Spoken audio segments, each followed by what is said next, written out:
नमस्कार, आर्य न्यूज देख रहे हैं आप। मैं हूं आपके साथ पल्लवी सिंह। बुलेटिन की शुरुआत करेंगे बड़ी और अहम खबर के साथ। लखनऊ से खबर सामने आई है। बता दें आपको कि लुलु मॉल में नमाज पढ़ने वालों पर कार्रवाई की गई है और इनकी पहचान की जा चुकी है। बताया जा रहा है कि लुलु मॉल में नमाज पढ़ने वालों की पहचान हो गई है। करीब 9 लोग थे जिन्होंने नमाज पढ़ी, जिनमें से 4 लोगों को पुलिस ने गिरफ्तार कर लिया है। बताया जा रहा है कि एक वीडियो वायरल हुआ, जिसके बाद सीसीटीवी और सर्विलांस के जरिए पुलिस ने ये गिरफ्तारी की है। चारों ही जो आरोपी हैं लखनऊ के ही निवासी बताए जा रहे हैं। गिरफ्तारी के बाद अधिकारियों ने फिलहाल चुप्पी साध ली है। कोई कुछ भी कहने को राजी नहीं है, लेकिन फिलहाल जो कार्रवाई सामने आई है वो ये कि लुलु मॉल में नमाज पढ़ने वाले 9 लोगों में से 4 लोगों की गिरफ्तारी की गई।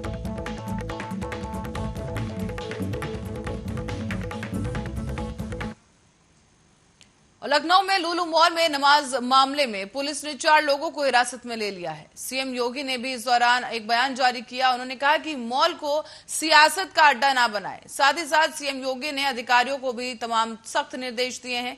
कहा है कि छोटी से छोटी बात को भी नजरअंदाज ना किया जाए। किसी भी मामले में लापरवाही पर कड़ा एक्शन लिया जाएगा। और साथ ही साथ अधिकारियों को यह सख्त हिदायत भी दी गई है कि संवेदनशील इलाकों पर नजर बनाई जाए।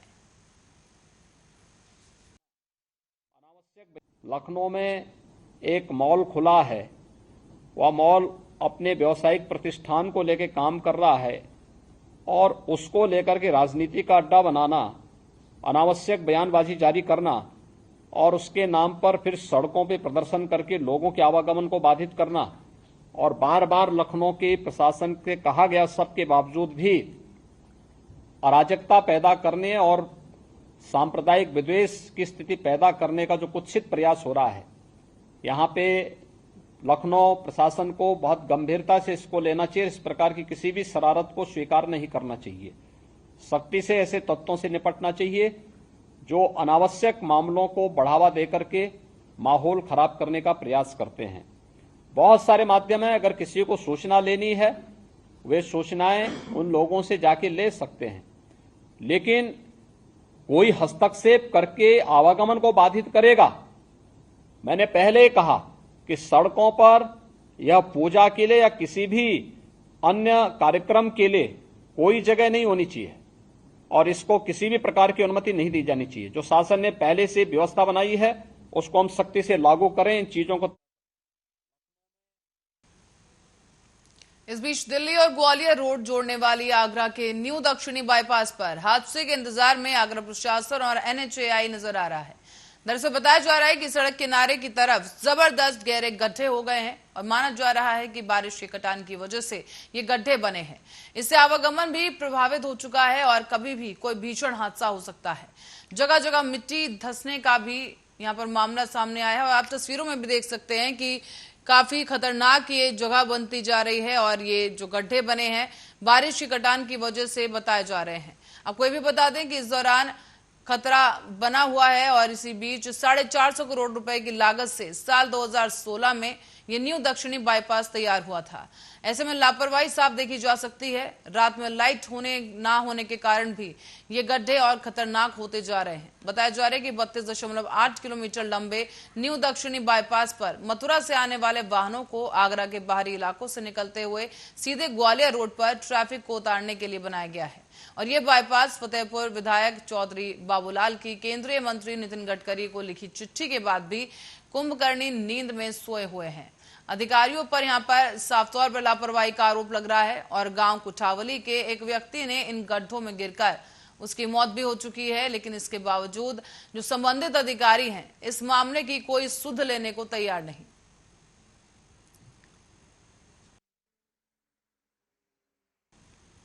रुक करेंगे फतेहपुर की ओर, जहां बच्चे के साथ बर्बरता का मामला सामने आया है। इसी के चलते 7 साल के मासूम के साथ दुष्कर्म की वारदात को अंजाम दिया गया और बताया जा रहा है कि दुष्कर्म के बाद बच्चे को उसकी हत्या कर दी गई है। और बता दें आपको कि घर से गायब हुआ था ये मासूम और आरोपी पड़ोसी ने ही दुष्कर्म की इस घिनौनी वारदात को अंजाम दिया है, जिसके बाद बच्चे की हत्या कर दी गई और शव को आरोपी पड़ोसी ने अपने ही घर के आंगन में गाड़ दिया। बताया जा रहा है कि बच्चे के सर पर वार करके उसकी हत्या की गई और दुष्कर्म के बाद हत्या से गांव में हड़कंप मच गया है। आरोपी युवक को फिलहाल पुलिस ने गिरफ्तार किया है। हुसैनगंज थाना क्षेत्र के आलमपुर नरही गांव का मामला बताया जा रहा है।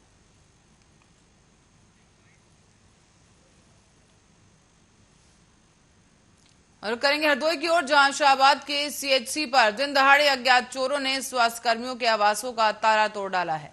बताया जा रहा है कि इन चोरों के निशाने पर अब स्वास्थ्य कर्मी हैं और स्वास्थ्य कर्मियों में इस वक्त दहशत देखने को मिल रही है, क्योंकि शाहबाद के सामुदायिक स्वास्थ्य केंद्र पर स्वास्थ्य कर्मियों के आवास पर चोरों ने धावा बोल दिया। रात करीब 1:30 बजे अज्ञात चोरों ने आवासों का ताला तोड़ दिया है। जब ताला टूटने की आवाज आसपास के लोगों को मिली तो आसपास के लोगों ने शोरगुल शुरू कर दिया।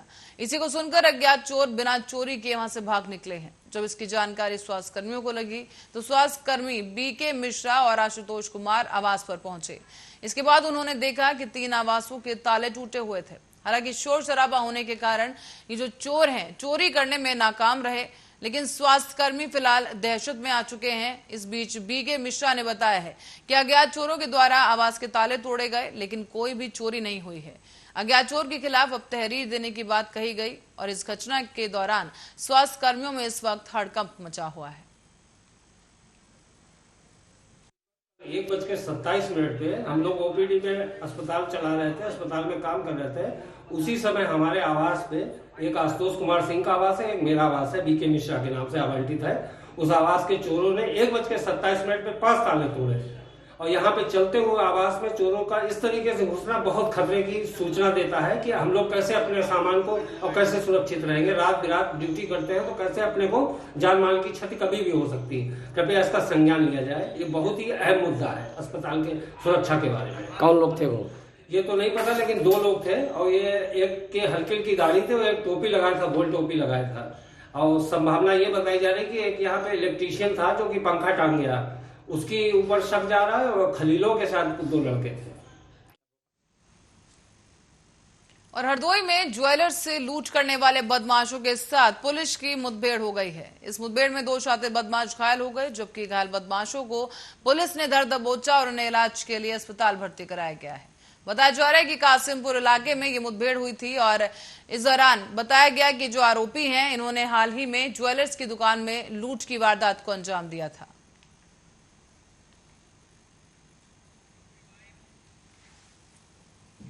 इस बीच रुक करेंगे बड़ी खबर की ओर। रायबरेली से खबर सामने आ रही है कि इस संदिग्ध परिस्थितियों में एक किशोरी ने खुद को फांसी लगा ली।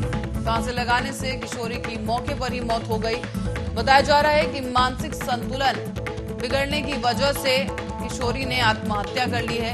हालांकि आपको बताते चलें कि आज घर की खिड़की से फांसी लगाकर इस किशोरी ने आत्महत्या कर ली। ये पूरा मामला भदोगढ़ क्षेत्र के फक्कड़ का पूर्वा मजरे रघुनाथपुर कचैली का बताया जा रहा है, जहां पर एक किशोरी ने अज्ञात कारणों के चलते फांसी के फंदे से आत्महत्या कर ली। रुक करते हैं अगली खबर की ओर। सीतापुर में लहरपुर कोतवाली क्षेत्र के ग्राम मुशियाना के मामले सामने आ रहे हैं, जहां पर लगातार चोरी डकैती और हत्या के मामले सामने चर्चाओं में आए हैं। लेकिन इसी बीच एक और मामला सामने आया, जहां पर रंजिश के चलते एक अधेड़ उम्र के शख्स की हत्या कर दी गई। शख्स का नाम सियाराम बताया जा रहा है, जिसकी उम्र 70 साल थी और उसके घर से बुलाकर आरोपियों ने उसे मौत के घाट उतार दिया। बताया जा रहा है कि ग्राम महसी का रहने वाला गोवर्धन सियाराम को बुलाकर ले गया था और मुशियाना गांव के पास नदी के किनारे गोली मार दी गई। मृतक के बेटे के अनुसार बीमा को लेकर ये विवाद चल रहा था। आरोप ये भी है कि 2 साल पहले ही रामहेत की पत्नी अनुसुईया द्वारा रेप का आरोप लगाकर उसे जेल भेजा गया था। मृतक लगभग 3 महीने पहले ही जेल से छूटकर आया और इस घटना की जानकारी मिलते ही कोतवाली प्रभारी अपराध निरीक्षक समेत भारी पुलिस भी मौके पर पहुंच गई।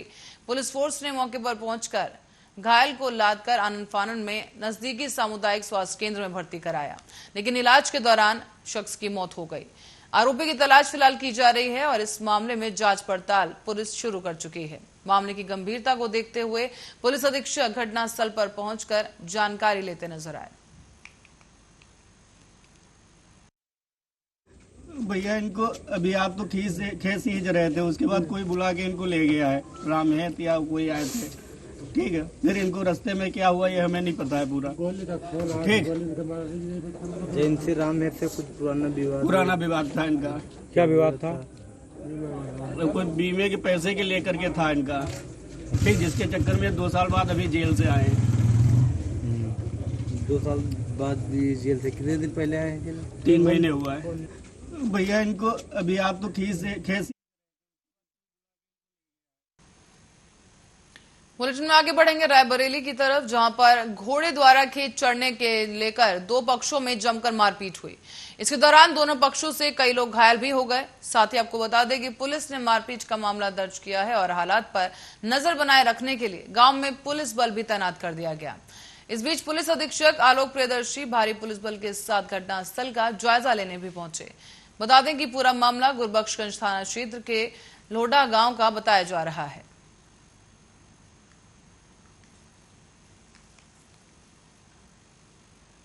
और दहेज के लालच में कोई किस हद तक जा सकता है ये कोई तय नहीं कर सकता, पर रायबरेली में दहेज लोभी ससुराल जनों की बर्बरता देखकर इलाके में हर कोई हैरान है। दरअसल ससुराल जनों ने महिला के साथ मारपीट की, जिससे गर्भवती महिला के पेट में ही बच्चा मर गया। काफी मुश्किलों के बाद पीड़िता की जान बचाई गई है। मामला डलमऊ थाना क्षेत्र के अंतर्गत बेलहनी गांव के पूरे रजुआ का बताया जा रहा है। यहाँ पर एक गर्भवती महिला के साथ उसी के पति सोनू ने अपनी मां के साथ मिलकर मारपीट की और पीड़िता का यह आरोप है कि जब उसने पति से मायके जाने के लिए कहा तो ससुराल जनों ने दहेज को लेकर उसे मारना शुरू किया। इस बीच पीड़िता के मायके जाने की बात को लेकर इतना ज्यादा विवाद बढ़ गया कि ससुराल पक्ष के लोगों ने उसके साथ लात घूसों के साथ मारपीट करना शुरू किया। इसकी वजह से उसे काफी गंभीर चोट आई। इस दौरान महिला को जिला अस्पताल में भी भर्ती कराया गया, लेकिन अस्पताल में भी महिला के साथ अच्छा बर्ताव नहीं हुआ, जिससे 2 दिन तक ये महिला दर्द से कर्राती रही। इस बीच महिला वन स्टॉप श्रद्धा सिंह को मिली, जिसने स्टाफ के साथ जाकर बातचीत की और महिला का अस्पताल में कर्मचारियों से बात कर दोबारा इलाज करवाया गया और इस दौरान महिला का प्रसव करा दिया गया है। लेकिन बताया जा रहा है कि बच्चा मर चुका था, उसकी हालत देखने लायक नहीं थी क्योंकि बच्चा काला पड़ चुका था। इस बीच पुलिस को भी मामले की तहरीर दी गई है। फिलहाल इस मामले में जांच जारी है।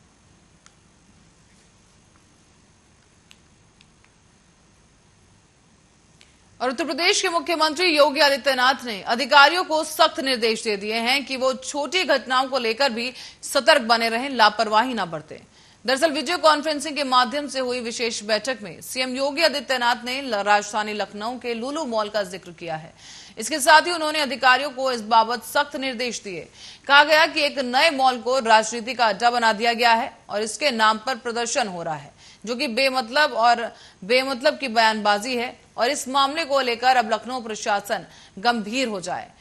सीएम योगी ने हिदायत दी है कि इसके अलावा बैठक के दौरान कन्नौज में हुई हिंसक घटनाओं का जिक्र करते हुए कहा गया कि मामले में अधिकारियों ने लापरवाही की, जिसे स्वीकारा नहीं जाएगा।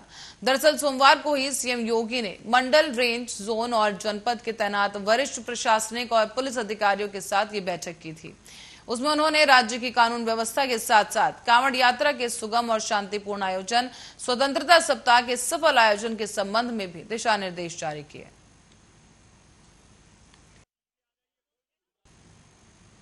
मामला फतेहपुर से है, जहां फतेहपुर जनपद के विकासखंड देवमई में ग्राम पंचायत अकबराबाद में बांका से कृष्णापुर जाने वाले कीचड़ भरे रास्ते का सामना ग्रामीणों को और स्कूल जाने वाले बच्चों को करना पड़ रहा है। आपको बताते चलें कि आवागमन के मार्ग पर भारी कीचड़ है, जिसकी वजह से लोगों को जान का खतरा भी बना रहता है। बताया जा रहा है कि ये जो रास्ता है वो बाबा कुआं से बांका अकबराबाद होते हुए मवैया मार्ग गया है और बांका में गांव का गंदा पानी आवागमन रास्ते में भरा रहता है, जबकि ग्राम पंचायत अकबराबाद में प्राथमिक विद्यालय है और नन्हे मुन्ने बच्चों को कीचड़ भरे रास्तों का सामना करते हुए स्कूल जाना पड़ता है। ग्रामीणों की समस्या का समाधान अभी तक नहीं किया गया। कहा जा रहा है कि रोड बनवाने के वादे फेल हो चुके हैं।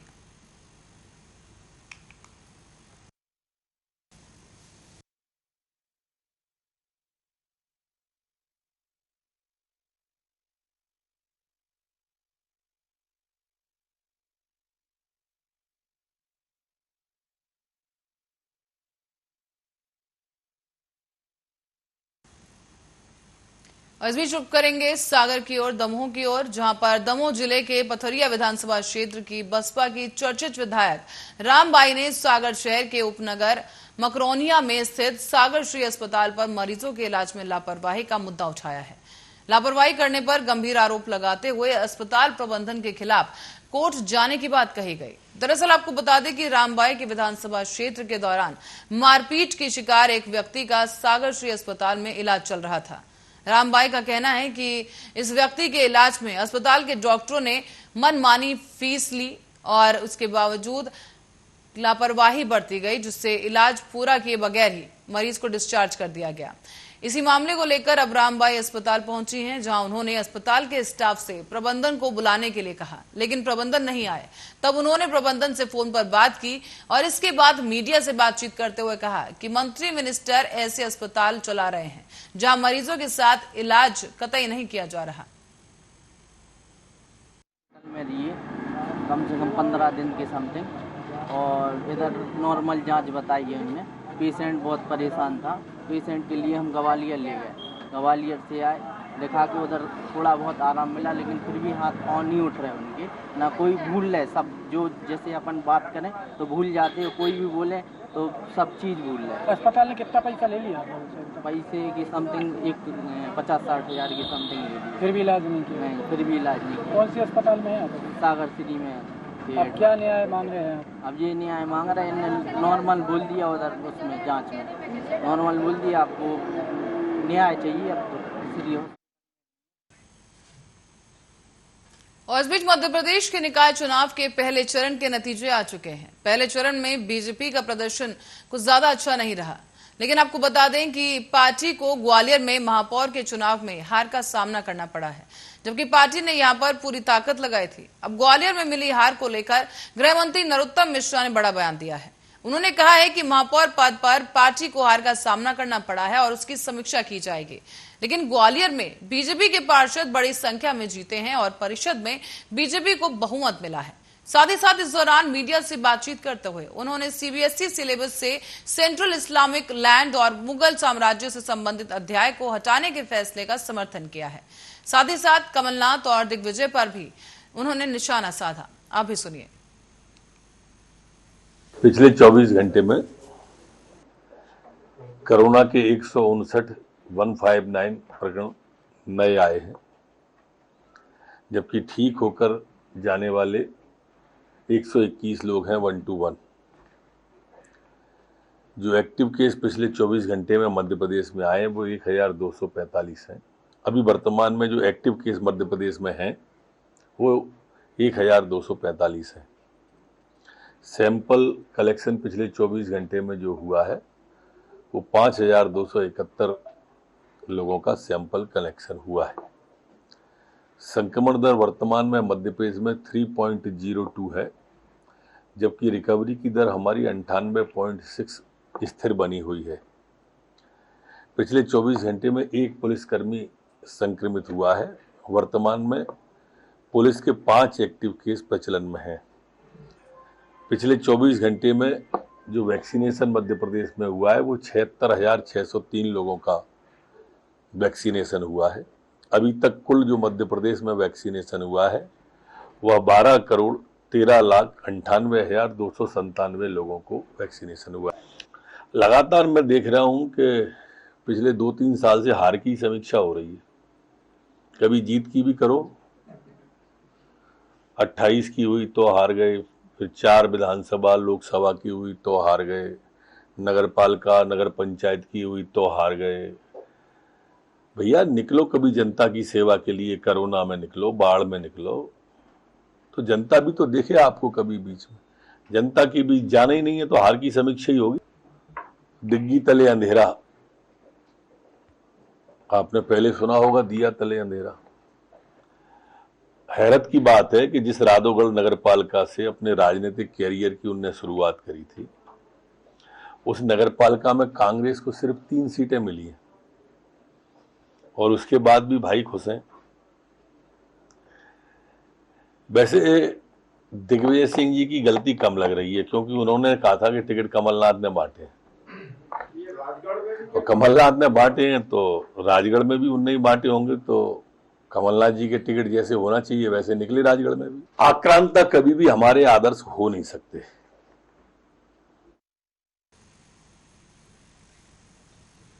और इसी खबर के साथ ही बुलेटिन में फिलहाल के लिए इतना ही। बने रहे हमारे साथ, देखते रहे आर्या न्यूज।